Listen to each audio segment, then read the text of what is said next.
Ako, ito, dun sa impeachment, ngayon lang ako nakakita sa kaysaysayan ng Kongreso na nagkaroon ng impeachment in one day.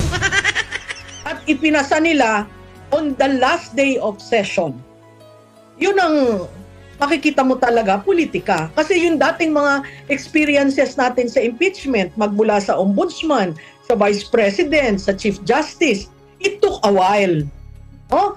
Very transparent, accountable yung process, kahit hindi mo nagugustuhan ang impeachment court na nangyayari, bukas sa taong bayan.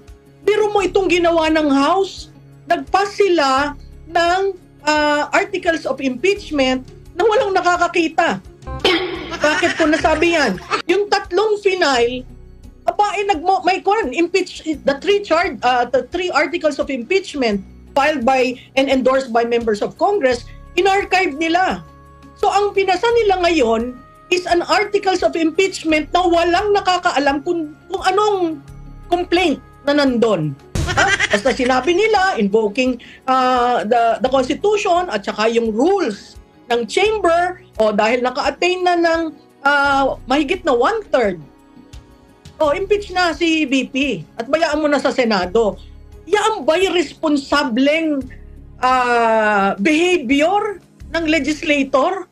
Wala man lang nagtanong, Your Honors, what are we charging her?